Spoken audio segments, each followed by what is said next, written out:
Hello বাচ্চারা, hopefully আমাকে শুনতে পাচ্ছ এবং দেখতে পাচ্ছ। আসসালামু আলাইকুম। আসসালামু আলাইকুম। ওয়ালাইকুম সালাম। ওয়ালাইকুম আসসালাম। মাত্র এত অল্প সংখ্যক জয়েন করেছে, ক্লাসের মুডই তো চলে যায়। স্যার, লিংক দেয়া যাবে? লিংক কেউ দিয়ে দাও তো, অভাগাদের জন্য লিংকটা দিয়ে দাও। সেই শুরু থেকে একই লিংকে ক্লাস করতেছি। পুরাতনরাও আজকে দেখি লিংক খোঁজে। তো যাই হোক, লিংকটা দিয়ে দাও বাচ্চারা, গ্রুপে দিয়ে দাও, প্রত্যেকের গ্রুপেই শেয়ার করে দাও। আমরা কিছুক্ষণের মধ্যে ক্লাসটা শুরু করব।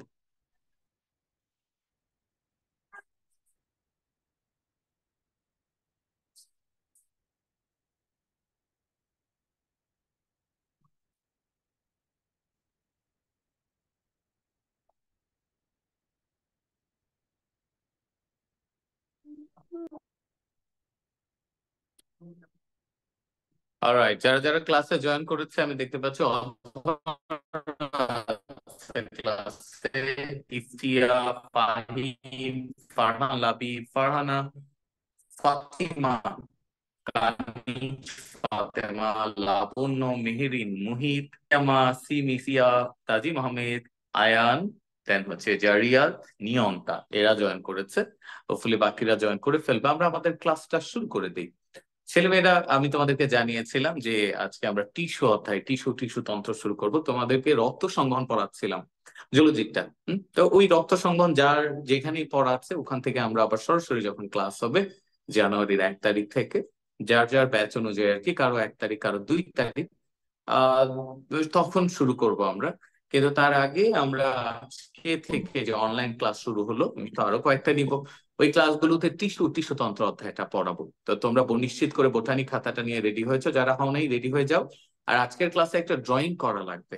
আমরা টিস্যু টিস্যু তন্ত্র অধ্যায় দেখবো, মূলত 2টা ড্রয়িং আছে, আজকে একটা ড্রয়িং করব। আজকে মূলের ড্রয়িংটা করবো, আরেকটা গঠন আছে কাণ্ডের ড্রয়িং। আজকে আমরা মূলের গঠনটা শিখবো। সেজন্য তোমাদের স্কেল লাগবে, পেন্সিল লাগবে, ইরেজার লাগবে, শার্পনার লাগবে। এগুলোই আজকে প্রয়োজন। তাহলে যারা পরে জয়েন করেছো তাদেরকে বলি, তোমরা বোটানি খাতা নিয়ে রেডি হও, এবং তোমরা আগের অধ্যায় যেখানে নোট করেছো তারপরে কয়েকটা পেজ গ্যাপ রেখে 2-3 পৃষ্ঠা গ্যাপ রাখলেই যথেষ্ট। আমরা অধ্যায় 8 টিস্যু টিস্যু তন্ত্র এখান থেকে পড়া শুরু করতে চাই। বোর্ডে লেখা বোঝা যাচ্ছে কিনা কেউ একজন বলবা। টিস্যু টিস্যু তন্ত্র বোঝা যাচ্ছে লেখা? ইয়েস স্যার, বোঝা যায়। আর কথা ঠিকঠাক ক্লিয়ার তো? বোঝা যায় কথা? আমি কি কথা বলবো? আচ্ছা, তোমাদের কথা ঠিকঠাক ভালো আমি বুঝতে পারছি, হোপফুলি তোমরাও আমার কথা ঠিকঠাক শুনতে পাচ্ছ। তাহলে টিস্যু টিস্যু তন্ত্র এই অধ্যায়ে দেখো বাচ্চারা, সাজেশন শিটটা তোমাদেরকে দেওয়া হবে, সাজেশন শিটটা তোমরা পেয়ে যাবা। সাজেশন শিটটা মোটামুটি এই রকমের, যে সাজেশন শিটটা দেখতে পাচ্ছ এই রকমের হবে, এবং এটা পৃষ্ঠা উল্টাইলেই তোমরা সাজেশনটা দেখতে পাবা। জানুয়ারিতে নতুন বই যেমন দেয় বাচ্চাদেরকে, তোমাদেরকে আমি নতুন শিট হাতে তুলে দিব প্রথম ক্লাসেই। তো টিস্যু টিস্যু তন্ত্র এই অধ্যায়ে ABCD সব আছে, এবং সি এর যে কোয়েশ্চেন সেটা দিয়ে আমরা শুরু করব। আমি হিসাব করে দেখছি সি এর 2টা কোয়েশ্চেন অ্যানালাইসিস করলে তোমার এই অধ্যায়ের সকল AB কমপ্লিট হয়ে যায়। মানে এ এবং বিতে যা আছে সবকিছুর কনসেপচুয়াল হলো এই সি এবং ডি। আজকে আমরা সি এর একটা কোয়েশ্চেন করবো, যদিও তোমাদের কাছে শীটটা নেই, তোমরা এই নিয়ে আন্দাজই লিখবা। যেহেতু জানো না আমি বলে দিচ্ছি, সি এর 6 নম্বর, C6, যেটা দিয়ে এই চ্যাপ্টারটা বিসমিল্লাহ করবা, বিকজ C6। এবং এটার হেডলাইনটা হলো লিখবা। হেডলাইনটা হলো একবীজপত্রী উদ্ভিদ মূলের মূলের অন্তর্গঠন। অন্তর্গঠন বাচ্চারা, একটা একবীজপত্রী উদ্ভিদ মূলের অন্তর্গঠন। তোমরা জানো আবৃক্ষবীজী উদ্ভিদ 2 ধরনের, একটা একবীজপত্রী উদ্ভিদ আর একটা দ্বিবীজপত্রী উদ্ভিদ। তো আমরা একবীজপত্রী উদ্ভিদ মূলের অন্তর্গঠনটা আজকে শিখবো। বাচ্চারা, একটা একবীজপত্রী উদ্ভিদের মূল, একবীজপত্রী উদ্ভিদ কারা? ধান, গম, ভুট্টা, ওই যে পোয়েসি গোত্রের যতগুলো উদ্ভিদ আছে, পোয়েসি, ধান, গম, ভুট্টা, বাঁশ, ঘাস, আর প্রত্যেকে একবীজপত্রী উদ্ভিদ। এদের মূল নিয়ে একটা মূল যদি নাও, মনে করো একটা মূল, এই ধানের মূলগুলো এরকম গুচ্ছ মূল, রাইট? এটা হলো গুচ্ছ মূল। এটা হলো একটা মূল। এই একটা মূলকে যদি নাও, এই মূলের গঠন এটা কিন্তু জানতে চাইনি, বলেছে মূলের অন্তর্গঠন, অর্থাৎ একটা মূল বাইরে থেকে দেখতে কেমন সেটা আমরা জানতে চাই না, সেই মূলের ভেতরে কি কি আছে, কোন কোষ কিভাবে আছে সেটা আমরা দেখতে চাই। এই জন্য এটা বলা হচ্ছে অন্তর্গঠন। আমরা অন্তর্গঠন দেখতে চাই, ভেতরে কি আছে দেখতে চাই। তাহলে বাচ্চারা কোন কোষ কোন টিস্যু নিয়ে সে তৈরি সেটা দেখতে হবে, তাই একটা চিত্র আঁকতে হবে। এই অন্তর্গঠনটা ম্যাক্সিমাম ক্ষেত্রে 99% ক্ষেত্রে শুধুমাত্র চিহ্নিত চিত্র আসে, কারণ এই চিত্রটা আঁকাটা অনেক টাফ, অনেক সময় লাগে। তোমরা হয়তোবা প্র্যাকটিক্যালে সেগুলো করবে, প্র্যাকটিক্যাল করেছো হয়তোবা। কেউ একজন মনে করে বলো তো একবীজপত্রী উদ্ভিদ মূলের গঠনটা প্র্যাকটিক্যালে দিছিল কিনা? প্র্যাকটিক্যাল করা শুরু করছো না তোমরা? মনে হয় না স্যার। ও, প্র্যাকটিক্যাল করনি তোমরা বায়োলজি এ পর্যন্ত? স্যার প্র্যাকটিক্যাল শেষ বায়োলজি, বাট এটা তো পাই নাই। ও আচ্ছা, না করছো নিশ্চিত, খেয়াল নেই। তো যাই হোক, এখন আমি জি এটা স্যার পড়াবো। দিছে। হ্যাঁ আমি জানি তো এগুলো করা হয়, এবং বলবো ও এই চিত্র। আচ্ছা যাই হোক, আচ্ছা, তো পড়ানো বাচ্চারা হয়েছে। নিশ্চিত পেন্সিল নিয়ে রেডি হয়ে গেছে, এবং একটা চিত্র আঁকবো। চিত্র আঁকার পরে বৈশিষ্ট্য আমি বলছি 99.99 ক্ষেত্রে শুধুমাত্র শুধুমাত্র ড্রয়িং আসে, কিন্তু ওই কিছু ক্ষেত্রে বর্ণনা চাই। আমি দুইটাই শিখাবো, যেটা আসছে সেটা শিখতে হবে। যাদের অডিও অন আছে অফ করে দাও।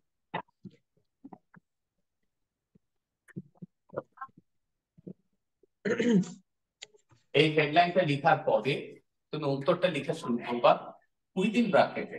বাচ্চারা কার কার মূল আমরা আনতে পারি? ধান, গম, ভুট্টা, মানে যার ক্ষেত্রেই বলবে সেই উত্তর। ঘাস, বাঁশ, কচু, কলাবতী, এই উদ্ভিদগুলো, মানে সকল উদ্ভিদের ক্ষেত্রেই হবে, তবে এই উদ্ভিদগুলোর মূলের সাথে মিল রেখে আমি বর্ণনা এবং চিত্র আঁকবো। তাহলে ধান, গম, ভুট্টা, ঘাস, বাঁশ, কচু, কলাপতি, এগুলো তো যা অনেকের অডিও এখনো অফ হয়নি, আমি অনেকের অডিও অন দেখতে পাচ্ছি। সামিউর রহমান, তোমার অডিও অফ করে দাও।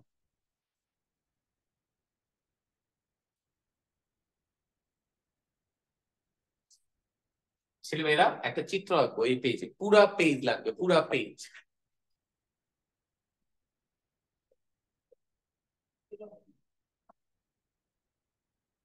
ছেলেমেয়েদের একটা মূলকে যদি আমরা কাটি, মনে করো মূল কি হইতে পারে, মনে করো একটা গাজর। গাজর কিন্তু একটা মূল, তোমরা সবাই গাজর খাও, এবং না খাইলেও এখন থেকে গাজর খাওয়া যদি প্র্যাকটিস করো শরীরের জন্য ভালো। প্রচুর পরিমাণে ক্যারোটিন আছে, যেগুলো চোখের উজ্জ্বল ওই জ্যোতি বাড়ায় আর কি, দৃষ্টিশক্তি বাড়িয়ে দেয়। তো গাজরের কথা এই জন্য বললাম, গাজর একটা মূল। এই মূলটাকে, গাজরের যে মূলটা, এটা গাজর, এই গাজরের এরকম, এটাকে যদি আমরা কাটি, বাচ্চারা এই গাজরের মধ্যে কিন্তু ছোট ছোট অংশ, সাদা অংশ থাকে, ওগুলোর বলে মূল রোম। আর এটা পুরাটাই একটা মূল, আমরা গাজরে খাই মূল। এই মূলের গঠন দেখ, এটা যদি তুমি কাটো, গাজরকে যদি কাটো, গোলাকার চাক চাক করে কাটো, একটা গাজর যদি তুমি, একটা চাক যদি তুমি সামনে নাও, দেখবা কি বাইরে একটা ত্বক, ভেতরে আরেকটা ত্বক। ভেতরের ত্বকটা খুবই ট্রান্সপারেন্ট, খুব ভালো করে খেয়াল করবা। এরপরে যখন গাজর খাবা, তুমি দেখবা গাজর পিস করলে, গোলাকার একটা পিস করলে, এরকম একটা পিস করছো, এটা গাজরের বহিঃত্বক। কিন্তু তার ভেতরে আরেকটা রিং আছে, এটার নাম অন্তঃত্বক। খুব ভালো করে দেখবা রিংটা। বাচ্চারা কেউ দেখছো নাকি? খুব হালকা ভাবে বোঝা যায়, ট্রান্সপারেন্ট কালার। দেখো নাই কেউ, তাই না? গাজর খাও না সাধারণত। দেখছি আচ্ছা স্যার। দেখছো, আশ্বস্ত হইলাম আমি, যা। তাইলে বাচ্চারা এই যে এটা, এটা বাইরের ত্বক, যার নাম বহিঃত্বক। আঁকবে না কিছু, আমি আগে কনসেপ্ট দিচ্ছি। এটা হলো বহিঃত্বক, আর এটা হলো অন্তঃত্বক। অন্তঃত্বক, গাজরে এই অন্তঃত্বক এবং বহিঃত্বক। আচ্ছা, এই বহিঃত্বক ও অন্তঃত্বকের মাঝখানে আরো অনেক কিছু আছে, তবে বাচ্চারা পুরো চিত্রটা আমরা আঁকবো না। আমরা তো এই চিত্র আঁকতে চাই না, আমরা এই জায়গার পুরো চিত্র আঁকবো না। আমরা কি করব, এই বহিঃত্বকের এখানে যা আছে এখানেও তাই আছে, এখানেও সেম, এখানেও সেম, একই জিনিস। তবে অন্তঃত্বকের ভেতরে এক এক জায়গায় এক এক রকম, তাই অন্তঃত্বক পুরাটাই আঁকতে হবে, পুরাটা। তবে বহিঃত্বক পুরাটা না এঁকে, মনে করো এই পার্টটা আমি আঁকতে চাই, বাকি পার্টটা আঁকবো না, শুধু হালকা ডট দেয়া যে পার্টটা ওইটা আঁকবো। অর্থাৎ আমি একটা গাজরের বা একটা মূলের শুধুমাত্র একটা পার্ট আঁকবো, তাহলেই তো বাকি অংশে কি আছে বুঝে যাব। তাই আমি এরকম একটা চিত্র আঁকতে যাচ্ছি, এটাকে বড় করবে, এবার জুম করলে এটা কেমন চিত্র হয় সেটা তোমরা আঁকবে। তোমরা ছেলেমেয়েরা কম্পাস দিয়ে আঁকবে, কম্পাস দিয়ে একদম পেজের নিচের দিকে, এক নিচে আর কিছু হবে না, এটাই নিচ, একদম নিচের দিকে একটা বড় বৃত্ত আঁকবে। এটা বৃত্ত এঁকে ফেলবা। এটা হলো অন্ততকটা আর কি, অন্ততক। এটা কিন্তু বড় হইতে হবে, বড় না হলে ঝামেলা হবে, আবার বিশাল বড় করে ফেললে অসুবিধা। মনে করো ব্যাসার্ধ নিতে পারো 3 সেন্টিমিটার, ব্যাসার্ধ 3 সেন্টিমিটার, ব্যাস না ব্যাসার্ধ 3 সেন্টিমিটার নিতে পারো। এবার একই কেন্দ্রতে কম্পাসটা রেখে আরো একটা বৃত্ত, ওই যে বললাম পুরা বৃত্তটা আমরা আঁকতে চাই না। এটা তো বিশাল বড় বৃত্ত, এটা পুরা বৃত্ত আছে, এটা আমি বহিত কেটে, কিন্তু এটা আমরা আঁকবো না, আমরা সামান্য অংশ আঁকবো, পুরাটা না আঁকলেও চলবে। ব্যাস, এরপরে কি করব, এটার সাথে এটার এতটুকু হালকা ডট দিয়ে দিলাম যে আমরা আসলে এই অংশটা এঁকে দেখাতে চাই। এটা আসলেই আমাদের পুরা চিত্র হয়ে যাবে, এই রকমের একটা ব্যাপার আমরা এখানে তুলে ধরতে চাই। স্যার তারপর মেজারমেন্টটা কি 3 সেন্টিমিটার? হ্যাঁ 3 সেন্টিমিটার, 3 সেন্টিমিটার যদি তোমরা নাও তাহলে বেস্ট হয়। 3 সেন্টিমিটার যদি নাও ভালো হবে, তবে 3-এর বেশি না, 2.5 হলেও হবে। আমি এইমাত্র দেখলাম 2.5 হলে সবচাইতে চমৎকার হয়, 3-এর বেশি না, 2.5 থেকে 3 নাও। এটা কি ব্যাসার্ধটা, এই যে বাচ্চারা এইটা, এইটা 2.5 থেকে 3 সেন্টিমিটার। ওকে, সবাই মেজারমেন্ট বুঝে গেছে। আর এইটুকু, এইটা কতটুকু হবে, আমি যদি এইটারও একটা মেজারমেন্ট করে দিই, এটা হতে পারে কেন্দ্র থেকে 10 সেন্টিমিটার, এখান থেকে এটা 10 সেন্টিমিটার হতে পারে। ঠিক আছে বাচ্চারা, তাহলে বুঝে গেছো, একটা 2.5 আর ওইটা হলো 10 ম্যাক্সিমাম আর কি। এখান থেকে এটা 10 সেন্টিমিটারের মতো। আমি এটার মধ্যে চমৎকার একটা চিত্র আঁকতে যাচ্ছি আজকে। তাহলে তোমরা মেজারমেন্টটা নিয়ে নাও, 2.5 সেন্টিমিটার যদি নাও এটা 10, এটা যদি 3 নাও এটা একটু বড় হবে আর কি। ওকে, আমার মনে হয় সবাই রেডি। এবার স্যার খাতাটাকে কেন্দ্র থেকে 10 সেন্টিমিটার। ইয়েস, কেন্দ্র থেকেই 10 সেন্টিমিটার বলেছি, এই কেন্দ্র থেকে 10, এই জায়গা থেকে 10। ওকে ছেলেমেয়েরা, এবার তোমার তোমার মাইন্ডকে সেট করতে হবে, তুমি কোষ আঁকতে যাচ্ছ, উদ্ভিদের কোষ। তোমরা প্রথমে বহিত্বক আঁকবে, এই জায়গায় বহিত্বক আঁকা শুরু করা যাক। বহিত্বকের কোষগুলো খুবই ন্যারো, খুবই চাপা, এগুলো হলো বহিত্বক। বৈঠকের কোষগুলো এইভাবে আঁকতে হবে। কেমন করে আঁকতে হবে একটু দেখে নাও। এইভাবে দেখো, আমি একটা দাগ দিলাম, তারপরে উপর থেকে নিচে এটা স্ট্রেট দিলাম, আবার একটা দাগ দিয়ে স্ট্রেট, এইভাবে কারুকাজ করে যেতে হবে। ঠিক আছে, এই যে বহিত্বকের কোষগুলো, আমি এটা বাইরে আঁকতেছি, এই জায়গায় বড় করে দেখো বাচ্চারা, এরকম ছিল, এইটা ছিল এরকম, মানে এইভাবে দিতে হবে কোষগুলো। কোষগুলো এমন হবে কোনো গ্যাপ নাই কোষগুলোতে, চাপা কোষ, এটা হলো বহিত্বক। এবার কথা হইলো, এই যে বহিত্বক, এই বহিত্বকের বাইরের দিকে ওই যে গাজরের ক্ষেত্রে বললাম সাদা অংশ থাকে যাকে বলে মূল রোম, এটা দিয়ে তারা মাটি থেকে পানি শোষণ করে, ওই মূল রোম আঁকতে হবে। মনে রাখবে, এই মূল রোম আঁকতে যে অনেকে ভুল করে, মূল রোম হইলো এক কুশি মূল রোম আঁকতে হবে বাচ্চারা। এক কুশি মূল রোম আবার কিভাবে আঁকতে, এখানে মুছতে হবে কোষটা, মুছে এই জায়গা থেকে মূল রোম বের করে দিতে হবে, এই হলো একটা মূল রোম, এটাকে বলে মূল রুম। আমি ফোকাসটা একটু করি যেন এটা ভালো বোঝা যায়, এটা হলো মূল রুম, হ্যাঁ এদিকে। ব্যাস, তারপরে কি হতে পারে, এখানে এরকম মূল রুম কয়েকটা আঁকতে হতে পারে। এই আরেকটা মূল রুম আঁকলাম, এখানে আরেকটা আঁকলাম। তুমি চাইলে মূল রুম 2টা 3টা আঁকতে পারো, আমি 4টা এঁকে দিয়েছি মূল রুম, 3টা হয়েছে তো। এখানে এক খুশি, অর্থাৎ তুমি দেখো 4টা চারদিকে আঁকলাম, এইদিকে আরেকটা দেয়া যাইতো বাট যথেষ্ট। দেখো বাচ্চারা, তুমি যে এই কোষটা আঁকছো, এটা থেকে আমি কিন্তু এই রকমের কোষ আঁকিনি, এটা আঁকলে কাটা। কারণ কি, এই যে সবাই খেয়াল করো, কারণ এই কোষ থেকে আরেকটা কোষ তৈরি হয়েছে, এখানে একটা কোষ, এখানে আরেকটা কোষ, 2টা। আমরা বলছি মূলরুম এক কোষে একটাই কোষ, সুতরাং এই কোষটার এই জায়গা থেকে মুছে এইটা সামনের দিকে বড় হয়েছে, সুতরাং এখানে একটাই কোষ, সুতরাং এইটা আঁকতে হবে। এইটা রাইট, তার মানে এখানে মূলরুম এক কোষে, এইটা মূলের কোষ বৈশিষ্ট্য, একবীজপত্রী উদ্ভিদগুলোর বৈশিষ্ট্য মূলরূপ এককোষী হতে হবে, কারো চিত্র যেন এরকম ভুলটা না হয়, এটাতে নম্বর কাটা যায়। কমপ্লিট করো। আজকে কিন্তু আমরা শুধু এই চিত্রটাই শিখবো, চিত্র বৈশিষ্ট্য হিসেবে একটা কোয়েশ্চেন শিখবো, যথেষ্ট টাইম নিয়ে শিখবো, কারণ এইটার উপরে তোমার পুরো চ্যাপ্টারের বেসিক ডিপেন্ড করছে।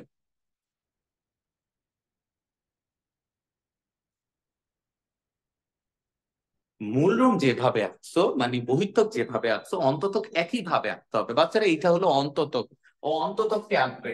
এবার অন্ততক আঁকা শুরু করা যাক বাচ্চারা একই ভাবে, তবে অন্ততক যেহেতু একটা ব্যাপার যে রাউন্ডটা যেহেতু খুব কাছে, সেজন্য খুব দ্রুত যেহেতু উড়ে যাচ্ছে, খাতাটাকে রোটেট করে আঁকবা, খাতাটাকে ঘুরাবা।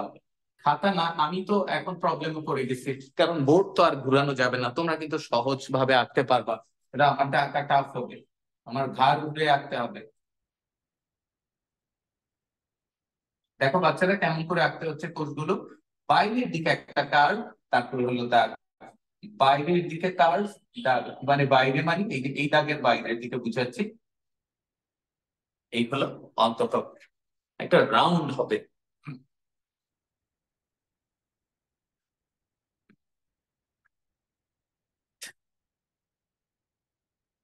ছেলেমেয়েরা, এটা হলো বহিঃত্বক, এটা অন্ততক। আমি অন্ততকের জিনিসগুলো আগে আঁকবো, বহিঃত্বক থেকে অন্ততকের মাঝখানে যে কোষ সবার শেষে আঁকবো, সবার শেষে। আমাদের মেইন ফোকাস এই জায়গায়, মেইন ফোকাসটা এখানে। তোমরা অন্ততকটা লিখে ফেলো। তো এটা ছিল বহিঃত্বক, এটা হলো অন্ততক। তো অন্ততকের কোষগুলোর মাঝে পার্শ্ব প্রাচীরে দুইটা কেমিক্যাল সাবস্টেন্স জমে, একটা হলো লিগনিন আর একটা হলো সুবেরিন। লিগনিন এবং সুবেরিন এই দুইটা জমে যায়, লিগনিন আর হলো সুবেরিন, এই দুইটা জমা হইলে এই কোষগুলোর প্রাচীর একটু মোটা হয়ে ব্যান্ডের মতো হয়। এবং এটা সর্বপ্রথম আবিষ্কার করেছেন একজন বিজ্ঞানী, যার নাম ক্যাসপেরি। যেহেতু বিজ্ঞানী ক্যাসপেরি এটা আবিষ্কার করেছেন, তাই এদেরকে ক্যাসপেরিয়ানের ফিতা বা ক্যাসপেরিয়ানের স্ট্রিপ বলে। ক্যাসপেরিয়ান স্ট্রিপ কাকে বলে? ছেলেমেয়েরা খেয়াল করো, অন্ততকের কোষগুলোর প্রাচীরে লিগনিন সুবিরিন জমে গেলে এদের প্রাচীরটা মোটা হয়ে যায়, এইটাকে বলা হয় ক্যাসপেরিয়ানের ব্যান্ড বা ক্যাসপেরিয়ান স্ট্রিপ। আমি যখন পড়াবো তখন সংজ্ঞাটা জানবে। তবে এখান বুঝে নিলে কেবলমাত্র মূলের অন্ততকের প্রাচীর গুলোতে ক্যাসপেরিয়ান স্ট্রিপ জমে যায়। এই যে দেখো ক্যাসপেরিয়ান স্ট্রিপ জমে গেছে বলে আমরা কি করলাম, এই প্রাচীর গুলোকে, পার্শ্ব প্রাচীর এগুলোকে মোটা করে দিলাম, ব্যান্ড, এদের নাম ক্যাসপেরিয়ান স্ট্রিপ। তাহলে তোমরা ক্যাসপেরিয়ান স্ট্রিপ দেখাবে মানে মোটা করে দিবে। ছেলেমেয়েরা প্রাচীর গুলোকে মোটা করে দাও, পরের কাজ প্রাচীর গুলোকে মোটা করে দিবে, মানে একটু ঘন করে দেয়া আর কি। মোটা করা মানে ঘন করে দেয়া, একদম ঘন হয়ে গেছে কিন্তু। আর খেয়াল করে, তোমরা তো কম্পাস দিয়ে আঁকো, অনেকের ক্ষেত্রে এই রাউন্ডটা খুবই হালকা হয়ে আছে। আমার রিকোয়েস্ট হলো কম্পাস দিয়ে আঁকলে গাঢ় হয় না, তাই নিচে একেবারে এই কম্পাস বাদ দিয়েও তোমরা আরেকটা রাউন্ড দিয়ে দিবা, যেন এটা গাঢ় হয়। আমি অনেকের ড্রয়িং এ দেখি, সরাসরি বলে বুঝতাম যে তোমরা সেটা কেমন করেছো, তোমরা এটাতে গাঢ় দাগ দিয়ে দিবে যদি প্রয়োজন হয়। আমার প্রয়োজন হচ্ছিল না, তারপরে আমি তোমাদের জন্য বোঝানোর জন্য এটা দিলাম, যেটাতে একটা গাঢ় দাগ দিয়ে দিবে, ব্যাস, ড্রয়িংটা ভালো হয়। তাহলে বাচ্চারা ক্যাসপিয়ান স্ট্রিপটা, এবারে এরপরে আমরা যাই। এই যে অন্ততক আঁকছো, অন্ততকের ভেতরের দিকে, অন্ততকের ভেতরের দিকে একটা, ভেতরের দিকে আরেকটা লেয়ার রাখবো আমরা, এবং এটারে বলে পেরিসাইকেল বা পরিচক্র। অন্ততকের মতোই, আমি অন্ততকের মতোই পরিচক্রটা এখানে আঁকতেছি।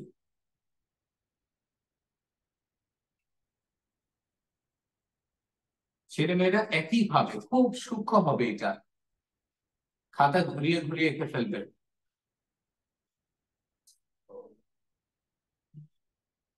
আমি গ্রিন কালার দিয়ে আঁকতেছি। অন্ততকের মতোই এক সারি কোষ, তবে অন্ততকের সাথে এর পার্থক্য হলো অন্ততকের কোষগুলোতে ক্যাসপেরিয়ান স্ট্রিপ থাকলেও এই কোষগুলোতে ক্যাসপেরিয়ান স্ট্রিপ নাই।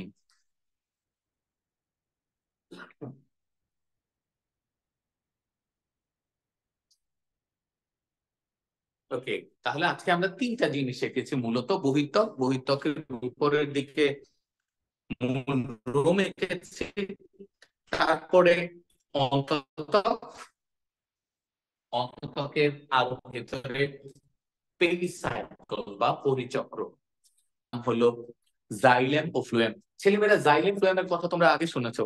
জাইলেম টিস্যু এবং ফ্লুয়েম টিস্যু উদ্ভিদের গুরুত্বপূর্ণ দুইটা টিস্যু। এই জাইলেম ও ফ্লুয়েম টিস্যু এখানে আঁকা লাগবে। মনে রাখবা, একবীজপত্রী আর দ্বিবীজপত্রী উদ্ভিদের জাইলেম ফ্লুয়েমে একটা পার্থক্য আছে। আমরা আজকে একবীজপত্রী উদ্ভিদ পড়তেছি, একবীজপত্রী। আর যেটা দ্বিবীজপত্রী সেটা আমরা পড়বো না, আমাদের সিলেবাসে ওই চিত্রটা নাই।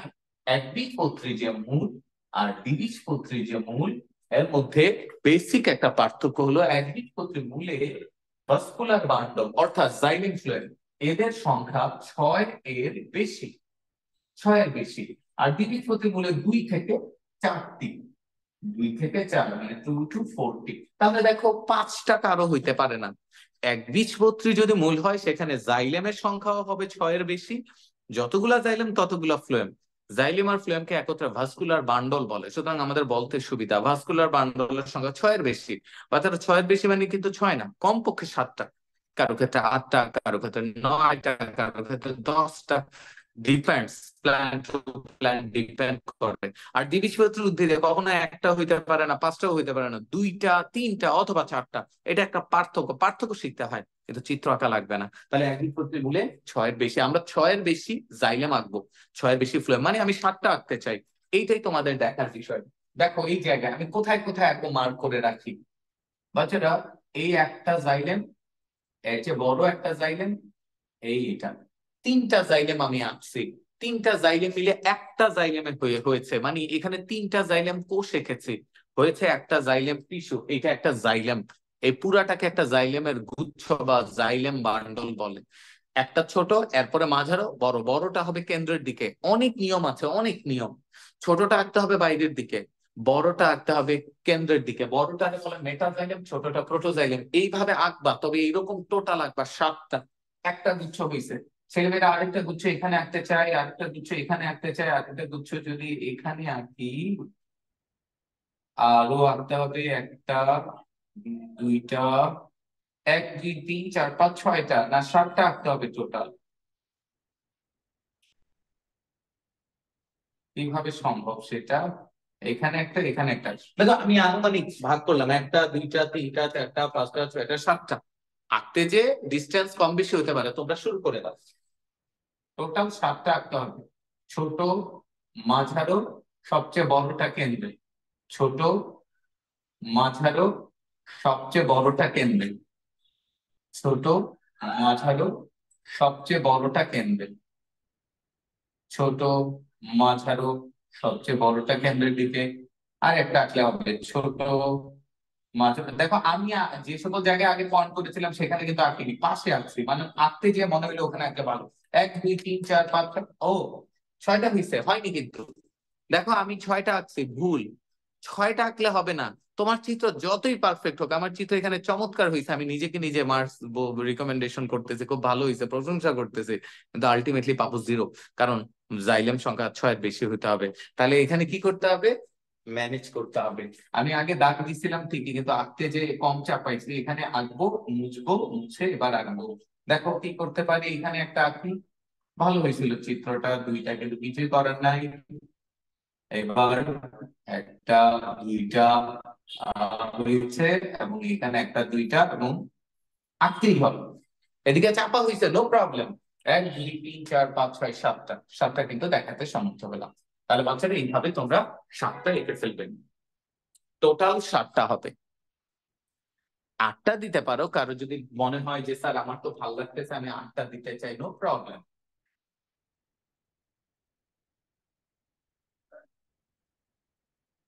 ছেলেমেয়েরা, বড় জাইলেম গুলো হবে কেন্দ্রের দিকে, আবারও বলছি।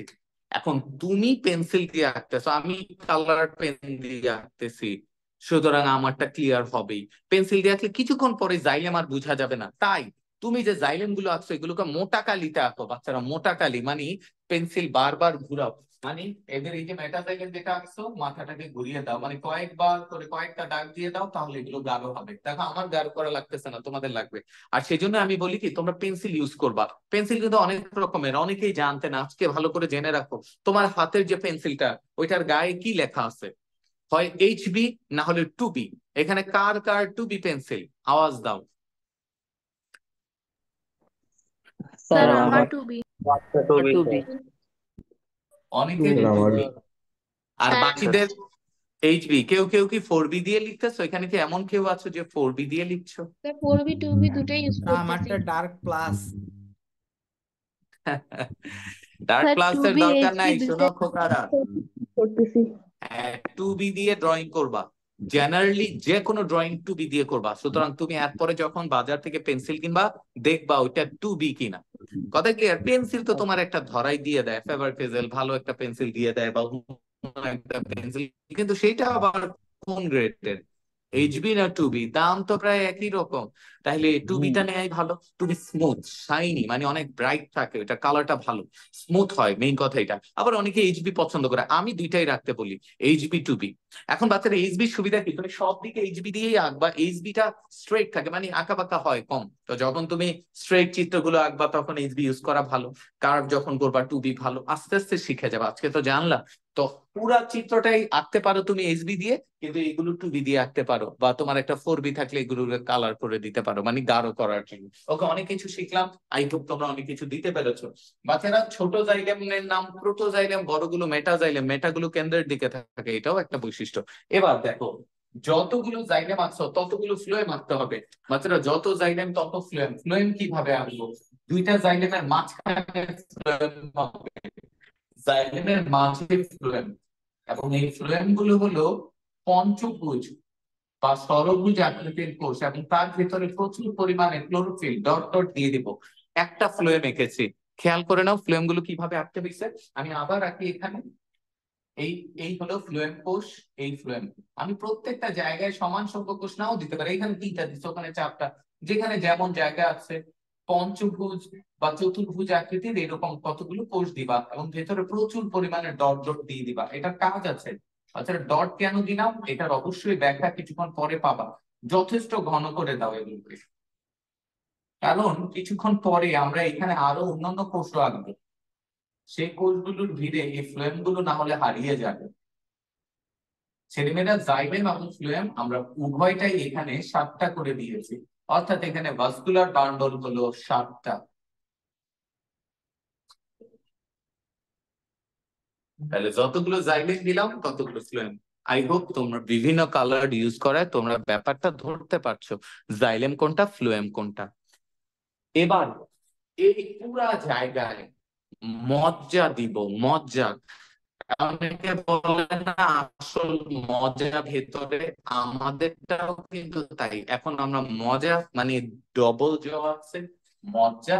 এই মজ্জা ভেতরে, মজ্জা শুরু করি। মজ্জাগুলো এরকম বাচ্চারা, পঞ্চভুজ বা ষড়ভুজ আকৃতির কোষ, খুবই বিরক্তিকর কোষ। এগুলো আঁকতে গেলে তোমার বিরক্তি লাগবে, কিন্তু কিছুই করার নাই, হাল ছেড়া যাবে না, হাল ছাড়া যাবে না। এই জায়গায় এগুলো হলো মজ্জা, সেন্টার জোনে পুরা জায়গায়। এবং আমি অবশ্যই বলবো, এগুলো আঁকার ক্ষেত্রে তোমার পেন্সিলের কালি শেষ হয়ে যাচ্ছে এমন যেন মনে হয়, পেন্সিলের কালি নাই, এত হালকা ভাবে আঁকবা এরকম যেন মনে হয়। এগুলো হলো মজ্জা। জাইলেমকে স্পর্শ করবে এই মজ্জাগুলো, সব দিক থেকে যে জাইলেমকে স্পর্শ করে ফেলবে, বাচ্চারা খুবই হালকা ভাবে জালের মতো একটা নেটওয়ার্ক তৈরি করবে এই মজ্জাগুলো। পঞ্চভুজ বা ষড়ভুজ আকৃতির ছোট ছোট কোষ, এগুলো হলো মজ্জা। ছেলেমেয়েরা, এই যেটা দিলাম এটা হলো মজ্জা। এবার মজ্জাগুলো থেকে ভেতরের দিকে যাবে, এদের নাম হবে মজ্জা রশ্মি। তোমরা একটু মজ্জা এঁকে নাও, আমি একটু টাইম দিলাম।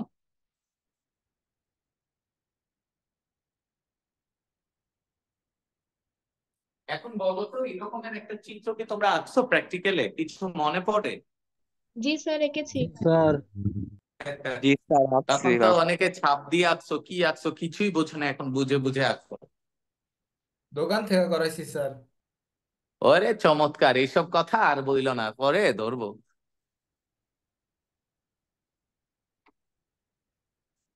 ছেলেমেয়েরা দ্রুত এঁকে ফেলো। আমি একটু পলিশ করি, যেখানে কালার কমে গেছে সেখানে কালার দিই।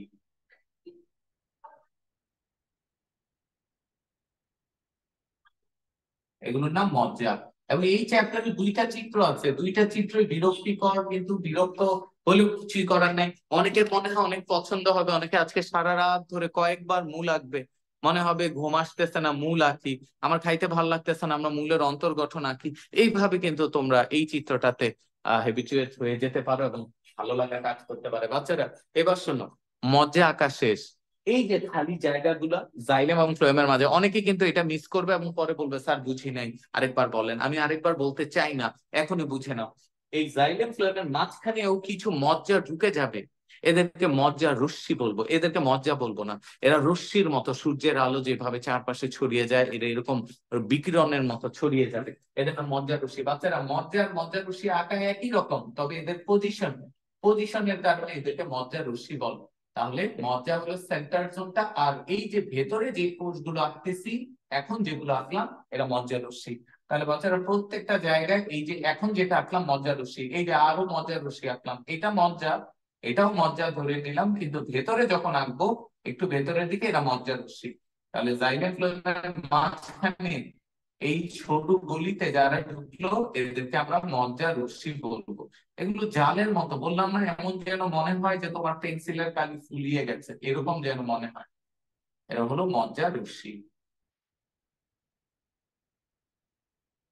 ছেলেমেয়েরা খুবই হালকা ভাবে আঁকবে এগুলো, কোনো কোনো জায়গায় শুধুমাত্র এরকম কয়েকটা দাগ দিয়ে দিলে মনে হবে যে হ্যাঁ মজ্জা রশ্মি হয়ে গেছে।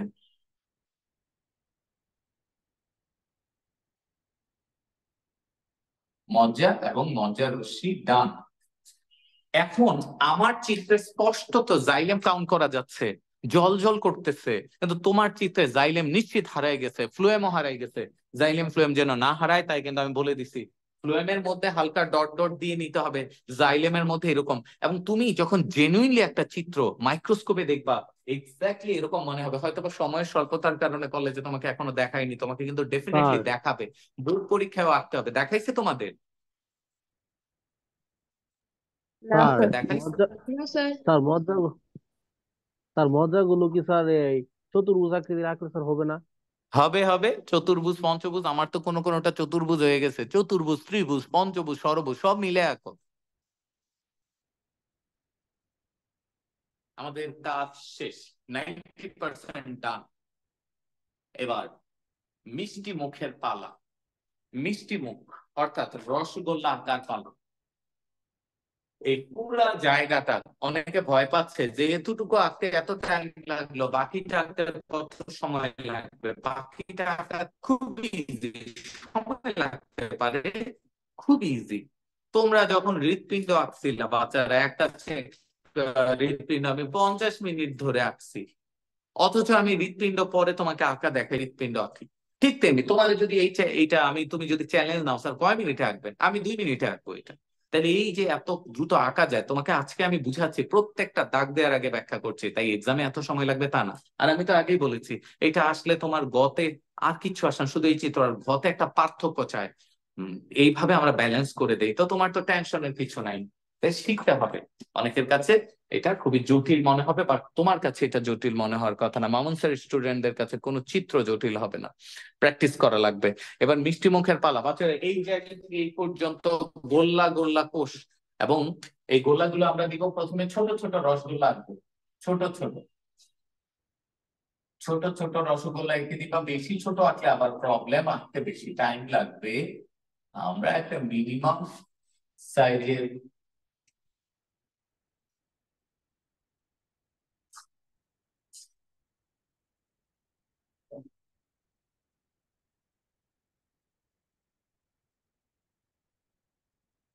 ওকে আঁকলাম। এখন বাচ্চারা এই সাইজের রসগোল্লা বানাইলে তুমি এই জায়গা থেকে এই পর্যন্ত প্রচুর সংখ্যক রসগোল্লা আঁকতে হবে। এগুলো আমরা আঁকতে চাই না, আমরা রসগোল্লার সাইজ বড় করতে চাই।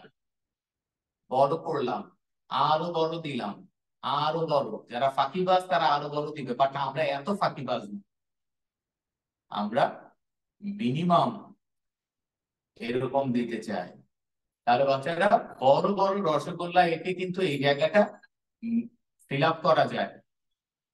বড় বড় না আঁকলে তোমার সময় বেশি লাগবে।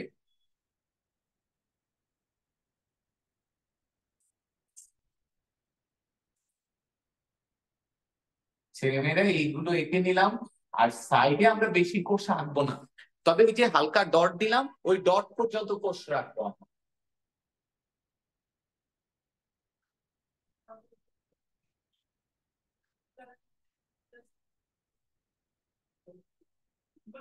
নিখুঁত ভাবে ফিনিশিং দিতে হবে এমন কোনো কথা নাই। এখানে প্রচুর সংখ্যক গ্যাপ রাখা যাবে, বাচ্চারা তোমার ইচ্ছা হলে তুমি অনেক বড় বড় কোষ দিতে পারো।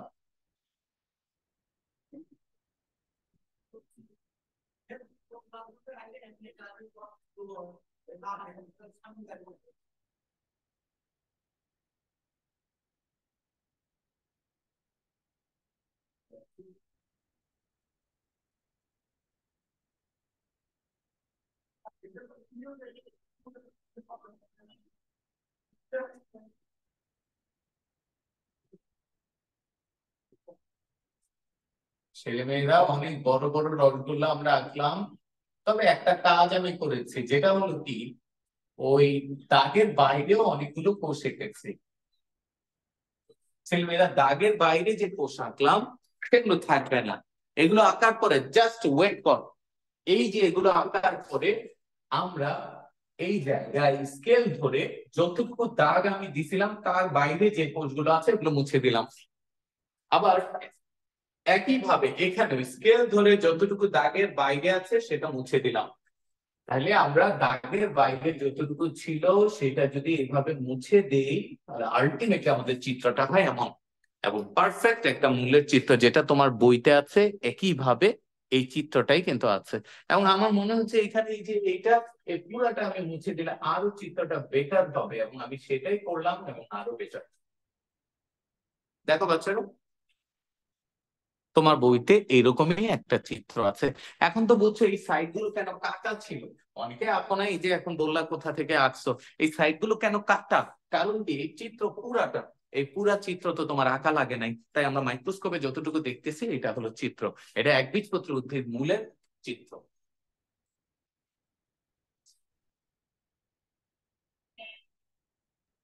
অনেকে এটাকে সরু করে ফেলে, এই সাইডেও কিন্তু কিছু কোষ আছে, একটু মোটা বানানো যেতে পারে।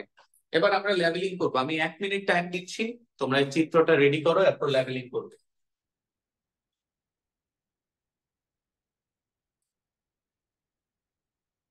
লেভেলিং করার জন্য ডান পাশে হালকা ডট দিয়ে রাখলাম, প্রত্যেকটা অংশ লেভেলিং করার জন্য।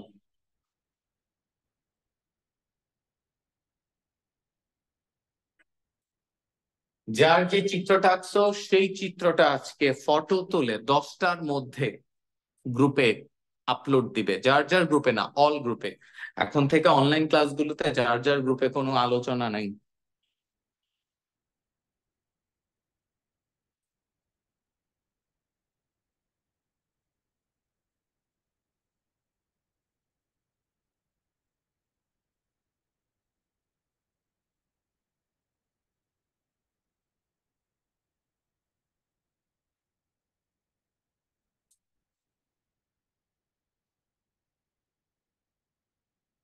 অলরাইট ছেলেমেয়েরা, লেভেলিং এ চলে আসছি। খুব স্পষ্ট ভাষায় শুনে রাখো, লেভেলিং করবো একদম উপর থেকে নিচ পর্যন্ত। এখানে লেভেলিং গুলো অনেক ঘন হবে, কারণ অনেক লেভেলিং এখানে আছে। উপর থেকে নিচ পর্যন্ত লেভেলিং করে আসি। এই যে বাইরে যেটা আঁকলাম এইটা, এটাকে বলে মূল রোম। মূল রোম আমি যখন লেভেলিং করব তখনই লেভেলিং করো। অনেকের একটা বাজে স্বভাব আছে যে একসাথে সব লেভেলিং করব না, সেটার জন্য তো আমি একসাথে সব বলি না। আমি কি একসাথে লেভেলিং করছি? একটা লেভেলিং করছি, তোমাকে আমি বলি, ব্যাখ্যা দিই, তাহলে তুমি কেন একসাথে করবা? তাহলে চিত্র অনেকে আঁকতেছো, অনেকে নজর দাও না, আমি যখন লেভেলিং করি যে কথাটা বলি তুমি সেটা নজরই দাও না, এই রকম স্বভাবটা ত্যাগ করতে হবে। তাহলে আমি প্রথমে মূল রুম লেভেলিং করলাম, তুমিও মূল রুম লেভেলিং করো। ড্রয়িং বাকি থাকলে পরে তুমি আস্তে ধীরে এই কথার মাঝখানে করে ফেলতে পারবে। তাহলে বাচ্চার মূল রোম বুঝে গেলাম। এরপরে যেটা ত্বক, এটার নাম বহিঃত্বক বা এপিব্লেমা। মূলের বহিঃত্বককে বলে এপিব্লেমা। বাচ্চারা, মূলের ত্বকের নাম এপিব্লেমা। এই এপিব্লেমা বাংলা হলো বহিঃত্বক বা মূল ত্বক। এপিব্লেমা বা মূল ত্বক, এটারে এপিব্লেমা বা মূল ত্বক বলে। ওকে, এপিব্লেমা বা বহিঃত্বক বা মূল ত্বক। এবার ছেলেমেয়েরা, ওইটা হলো এপিব্লেমা বা মূল ত্বক, এটা হলো বহিঃত্বক বলে। আমি অনেকগুলো লিখে দিলাম, নো প্রবলেম, সবগুলি তোমার কাজে লাগবে। এপিব্লেমা বা বহিঃত্বক বা মূল ত্বক বাইরে থাকে, মূলের বাইরে, বাইরের দিকে। এবার ভেতরে যে ত্বকটা, ওই যে বলছিলাম গাজরের ক্ষেত্রে ভালো বোঝা যায়, এই যে এটা রাউন্ড করে দিয়েছে যেটা, এইটারে বলে অন্তঃত্বক। বাচ্চারা, এই বরাবর অন্তঃত্বক। অন্তঃত্বকটা পাশে লেভেলিং করে না, একদম উপর থেকে আমি লেভেলিং করছি বাচ্চারা, কারণ আছে, কারণ এখানে অনেক বেশি লেভেলিং। এটার নাম অন্তঃত্বক। অন্তঃত্বক বা এন্ডোডার্মিস, ওইটা বহিঃত্বক, এটা অন্তঃত্বক। এবার বহিঃত্বক আর অন্তঃত্বকের মাঝখানে এই যে এতগুলো রসগোল্লা আঁকলাম, ম্যাক্সিমাম যে কোষ, এটার বলে কর্টেক্স। অর্থাৎ এই পুরা জায়গাটার নাম হলো কর্টেক্স। একটা কোষ থেকে আমি লেবেলিং করলাম কর্টেক্স। আসলে কর্টেক্স হলো ওই এপিপ্লেমা থেকে অন্তঃত্বক পর্যন্ত পুরা জায়গাটা, এটার নাম কর্টেক্স বা জেনারেল কর্টেক্স বা সাধারণ কর্টেক্স। তাহলে বাচ্চারা, কর্টেক্স অনেক বড়। এবার অন্তঃত্বকের ভেতরে গ্রিন কালারের যে কোষটা, গ্রিন কালারের একটা লেয়ার রেখেছি। গ্রিন কালারের যে লেয়ারটা, এটার নাম পেরিসাইকল।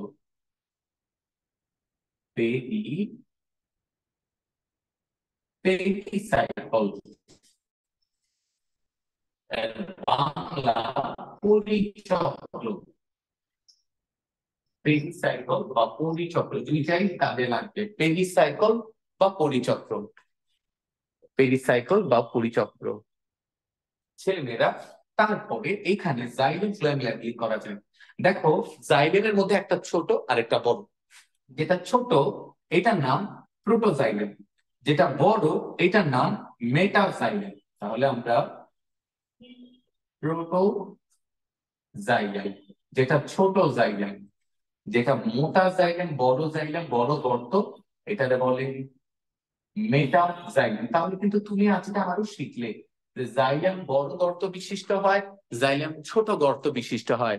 জাইলেমের যেটা বড় গর্ত বিশিষ্ট অংশ, সেটার বলে মেটাজাইলেম, যেটা ছোট গর্ত বিশিষ্ট অংশ, সেটা প্রোটোজাইলেম। জাইলেম, এই যে জাইলেম দুইটা, এই দুইটা জাইলেমের মাঝে যে অংশটা, তার নাম ফ্লোয়েম। তার নাম হলো ফ্লোয়েম। বাচ্চারা, ফ্লোয়েম কোন অংশটা? ওই যে হালকা ডট ডট দেয়া যে অংশটা, এটার নাম হলো ফ্লোয়েম। তাহলে আমরা এখানে কি কি লেবেলিং করেছি? অন্তত, পেরিসাইকেল বা পরিচক্র, প্রোটোজাইলেম, মেটাজাইলেম, ফ্লোয়েম। এই জাইলেম ফ্লোয়েমকে একসাথে ভাস্কুলার বান্ডল বলে, সেটা লেবেলিং এর দরকার নেই। ছেলেমেয়েরা, একদম মাঝখানের যে অঞ্চল, একদম মাঝখানে, এটার নাম হইল মজ্জা। এটার নাম হইল মজ্জা। একদম মাঝখানে যে অংশটা, এটার নাম হইল মজ্জা।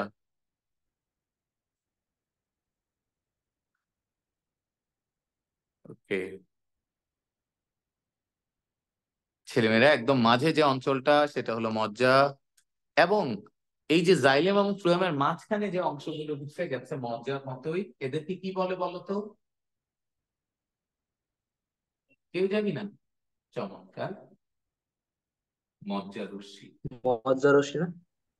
হম। এবং এরই মধ্য দিয়ে আমাদের পুরা লেভেলিংটা কমপ্লিট হলো, চিত্র কমপ্লিট হলো। চিত্রের নাম আমরা বসাবো চিত্র।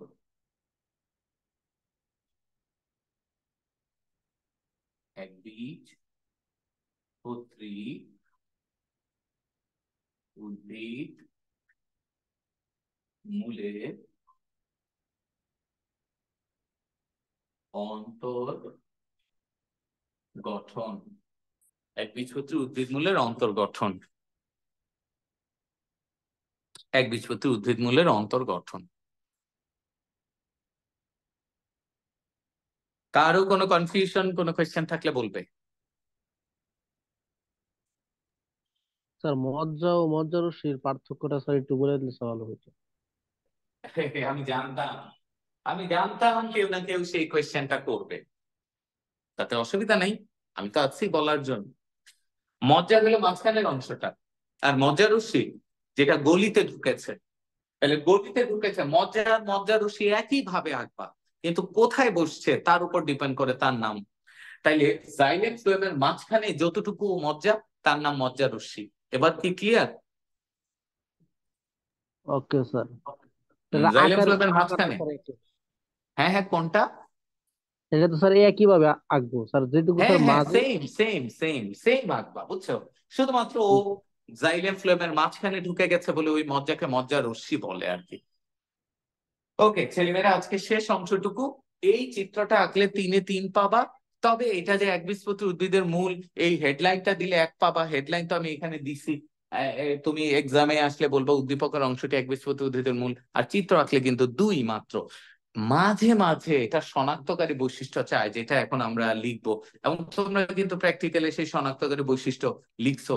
তাহলে শনাক্তকারী বৈশিষ্ট্য 6 থেকে 7টা হবে, লিখে ফেলবো। চিত্র যেখানে আছো তার পরের পেজে লিখবে শনাক্তকারী বৈশিষ্ট্য। শনাক্তকারী বৈশিষ্ট্য, যেই চিত্র দেখতেছো সেই চিত্রের বৈশিষ্ট্য, শনাক্তকারী বৈশিষ্ট্য নাম্বার 1। দেখো আজকের ক্লাস না করলেও তো তুমি শনাক্তকারী বৈশিষ্ট্য পারতা, কিন্তু ক্লাস করেছো বলে কোন কোষ কিভাবে আঁকতে হবে, কয়টা দিতে হবে সেটা তুমি ভালো বুঝছো। যেমন এইখানে যে 7টা দেয়া যাবে এটাই তো অনেকে জানতাম না, আমি বলেছি, সেই জন্য ক্লাস করাটা জরুরি। তাহলে শনাক্তকারী বৈশিষ্ট্য আমি একটু ফোকাসটা এদিকে দিয়ে দিতে বলবো। শনাক্তকারী বৈশিষ্ট্য চমৎকার, এখানে হয়েছে শনাক্তকারী বৈশিষ্ট্য নাম্বার 1। দেখো বাচ্চারা, শনাক্তকারী বৈশিষ্ট্য হচ্ছে ওর মূল রোম আছে, মূল রোম, এবং সেটা এককোষী মূল রোম। তাহলে শনাক্তকারী বৈশিষ্ট্য নাম্বার 1 আমরা লিখবো ত্বকে এককোষী মূল রোম থাকে। নাম্বার 1, ত্বকে এককোষী মূল রোম থাকে। ত্বকে এককোষী মূল রোম, ত্বকে এককোষী মূল রোম থাকে। নাম্বার 2, বাচ্চাদের এই যে এদের ত্বক, এদের ত্বকে কোনো মোমের আবরণ নাই। যেটা নাই সেটা কেন লিখবো? লিখতে হবে, কারণ কি আমরা এটার সাথে কাণ্ডের তুলনা করব। এই 1 নম্বরের সাথে কাণ্ড আমরা নেক্সট ক্লাসে পড়বো, কাণ্ডের 1 নম্বরের তুলনা আমরা নেক্সট ক্লাসে একটা কাণ্ডের চিত্র আঁকবো, এবং মূলের সাথে, আজকে মূল পড়লাম, নেক্সট দিন কাণ্ড, মূলের সাথে কাণ্ডের পার্থক্য করব।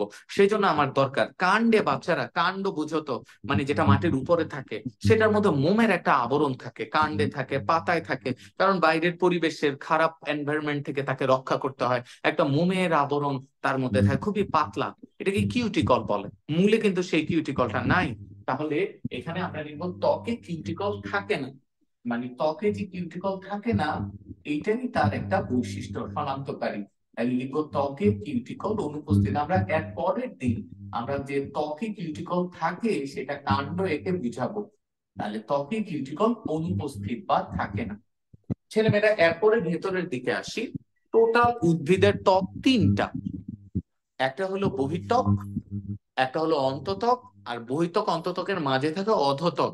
আমি আবার বলি, ত্বক মূলত 3 ধরনের, বহিঃত্বক, মধ্যত্বক, এবং বধ্যত্বককে বলে অধোত্বক, আর আরেকটা অন্তত্বক। বাচ্চারা তোমরা এখানে কয়টা ত্বক দেখতে পাচ্ছ এবং কোনটা দেখতে পাচ্ছ না? মধ্যত্বক দেখতে পাচ্ছি না স্যার। মধ্যত্বক দেখতে পাচ্ছ না, যেটাকে অধোত্বক বলে। এই অধোত্বক মূলে থাকে না, থাকে হলো কাণ্ডে। তাহলে অধোত্বক অনুপস্থিত, সেটাও তার শনাক্তকারী বৈশিষ্ট্য। তাহলে লিখা বাচ্চারা অধোত্বক, অধোত্বক বা হাইপোডার্মিস, হাইপোডার্মিস। বাচ্চারা অধোত্বকের ইংরেজি হাইপোডার্মিস, অনুপস্থিত, অনুপস্থিত। দেখো মূলে যেগুলো নাই সেগুলো কাণ্ডে আছে, সেগুলো কাণ্ডের বৈশিষ্ট্যের ক্ষেত্রে আমরা লিখে ফেলতে পারবো মুখস্থ। এটা চমৎকার বৈশিষ্ট্য যে অধোত্বক তার নাই। এবার দেখো কর্টেক্স, এর কর্টেক্স যেটা দেখতেছো এটা অনেক বড়। কাণ্ড আঁকলে বুঝতা তুলনামূলক, আগামী দিন বা পরের দিন আঁকলে বুঝবা কর্টেক্সটা অনেক বড়, এটা তার শনাক্তকারী বৈশিষ্ট্য। লিখবে কর্টেক্স বড়, এইটাই তার শনাক্তকারী বৈশিষ্ট্য। কর্টেক্স বড়। এবার 5 নম্বর ক্যারেক্টার।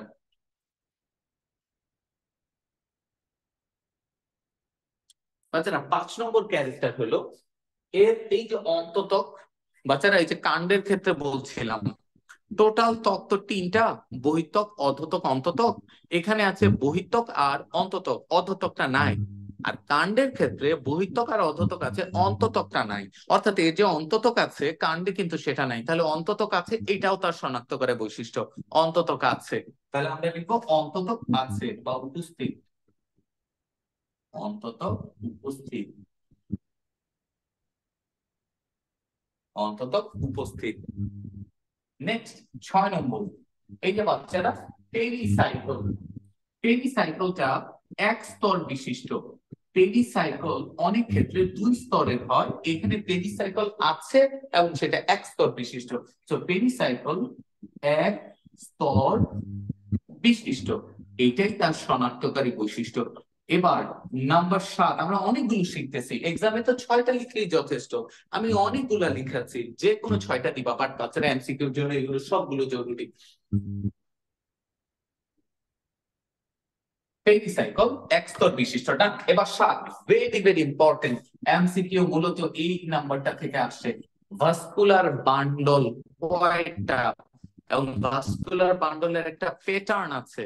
বাচ্চারা আমি এরপরে ভাস্কুলার বান্ডল পড়াবো, আপাতত আজকের জন্য শিখে রাখবা। এই যে জাইলেম এবং ফ্লোয়েম, এই যে জাইলেম ফ্লোয়েম চারপাশে এইভাবে একের পর এক সজ্জিত, এটাকে ওরিও বা বৃত্তাকার ভাস্কুলার বান্ডল বলে। আমরা লিখবো ভাস্কুলার বান্ডল বৃত্তাকার, এটা ইম্পর্টেন্ট ক্যারেক্টার। নাম্বার 7 লিখবে ভাস্কুলার বান্ডল ওরিও। বৃত্তাকার না লিখে আমরা বায়োলজিতে ওরিও শব্দ ইউজ করি। এই যে xylem phloem, xylem phloem, xylem phloem, xylem phloem, এইভাবে ভাস্কুলার বান্ডলটা এক একটা এক এক ব্যাসার্ধে থাকে জাইলেম এবং ফ্লোয়েম, এই জন্য এটাকে বলে ওরিও ভাস্কুলার বান্ডল। এটা পরে ব্যাখ্যা থাকবে। এই 7 নম্বর বৈশিষ্ট্য ভেরি ভেরি ইম্পর্টেন্ট। এবার 8 নম্বর, আর একটা super duper important character, xylem ও ফ্লোয়েম মানে ভাস্কুলার বান্ডলের সংখ্যা, ভাস্কুলার বান্ডলের সংখ্যা। বাচ্চারা ভাস্কুলার বান্ডলের সংখ্যা কয়ের বেশি বলছিলাম, কয়টা বলছিলাম, জাইলেম ফ্লোয়েম টোটাল স্যার 6 এর বেশি। 6 এর বেশি, ভেরি গুড, 6 এর অধিক। আমরা যদি বলি 7টা তাহলে ভুল হবে, কারণ 7টা তো নাও হইতে পারে, 8টা হইতে পারে। ভাস্কুলার বান্ডল 6 এর অধিক বাচ্চারা। নেক্সট 8 নম্বর, টোটাল 10টা শিখবো। 9 নম্বর, নেক্সট হচ্ছে 9 নম্বর। এই যে এখানে তুমি দেখতে পাচ্ছ মেটাজাইলেম কেন্দ্রের দিকে, প্রোটোজাইলেম পরিধির দিকে, এই ধরনের অ্যারেঞ্জমেন্টকে বলে এক্সার্ট। মানে মেটাজাইলেম কেন্দ্রে, প্রোটোজাইলেম পরিধিতে, আমরা এটা লিখবো বাচ্চারা, লিখো মেটাজাইলেম, এটাও তার শনাক্তকারী বৈশিষ্ট্য। মেটাজাইলেম কেন্দ্রের দিকে, প্রোটোজাইলেম পরিধির দিকে, জাইলেম পরিধির দিকে থাকে। বাচ্চারা মেটাজাইলেম থাকে কেন্দ্রের দিকে আর প্রোটোজাইলেম থাকে পরিধির দিকে, এই ধরনের জাইলেমকে বলে এক্সাক্ট। লিখবে অর্থাৎ, এটাই সবচেয়ে বড়, অর্থাৎ জাইলেম এক্সাক্ট। ছেলে মেয়েরা কতে একটা ইম্পর্টেন্ট জ্ঞানমূলক কোয়েশ্চেন আছে, এক্সাক্ট কাকে বলে। তখন তোমাকে এই সংজ্ঞায় দিতে হবে যে যখন জাইলেমের মেটাজাইলেম কেন্দ্রের দিকে থাকে, প্রোটোজাইলেম পরিধির দিকে থাকে, তখন তাকে এক্সাক্ট বলে। Super duper important character. 7, 8, 9 প্রত্যেকটা ইম্পর্টেন্ট ক্যারেক্টার, প্রত্যেকটা এমসিকিউ তে কোনটা না কোনটা আসবে। এবং সর্বশেষ এই যে মজ্জা, এই মজ্জাটা অনেক বড়, মজ্জা বড়। দেখো কর্টেক্স বড়, মজ্জা বড়, এগুলো কিন্তু অত ইম্পর্টেন্ট না, তারপরে 10টা মিলানোর জন্য আমি করেছি। তুমি এক্সামে আসলে এগুলো বাদ দিয়ে দিবা, বাকিগুলো সুপার ডুপার ইম্পর্টেন্ট। এবং এরই মধ্য দিয়ে আজকে আমাদের একবীজপত্রী উদ্ভিদের মূলের অন্তর্গঠন এবং বৈশিষ্ট্য শেষ হলো। তোমাদের হোমওয়ার্ক থাকবে এগুলো মুখস্থ করা, 10টা বৈশিষ্ট্য, যেহেতু এখন পড়ার চাপ কম। আর এই চিত্রটা আজকে রাত 10টার মধ্যে গ্রুপে আপলোড দিবা। আমি চাই এখানে যতজন ক্লাস করেছে প্রত্যেকের কাছ থেকে আমি এই ওয়ার্ডটা পাবো। এখনই তো দিয়ে দিতে পারো, তবে আমি 10টা নাগাদ টাইম দিলাম। মাত্র 44 জন ক্লাস করেছে আজকে। যারা যারা ক্লাস করেছে আমি আবারও তাদের নাম বলছি, আচল ছিল, অধরা ছিল, আদিত্য, আকলিমা, আমরিন, আতিক, দিয়া, ইফতিয়া, ফাহিম, ফাহিম দুইজন, ফারহান, লাবিব, ফারহানা, ফাতিমা, ইসমা, কানিজ, ফাতেমা, লাবণ্য, মেধা, মুহিত, নিগার, নিয়ন্তা, নুরুল, আব্দুল্লাহ। 1+ তো অনেকগুলা। অন্তর, অর্ণা, রাফি, রাজেশ্বরী, রাতিন, রিমা, স্বাধীন, সাদিয়া, আফরিন, সামিউর রহমান, সাজিদ, শাহরিয়ার, তারপর সুহালা, তাসিন, সিয়া, সিমি, সিয়ামা, সাজিদ, তাহসিন, তাজিম, তামিম, রেজা, আয়ান এন্ড জারিয়াত। বাচ্চারা, আজকের ক্লাস কিছুক্ষণের মধ্যে শেষ হবে। কার কোনো কোয়েশ্চেন থাকলে করবে? আসসালামু কার আলাইকুম। কোনো কোয়েশ্চেন? ওকে, তাহলে খোদা হাফেজ, গুড নাইট। পরের ক্লাসে দেখা হবে। পরের ক্লাস পাবে গ্রুপে জানাই। আসসালামু আলাইকুম স্যার। ওয়ালাইকুম আসসালাম।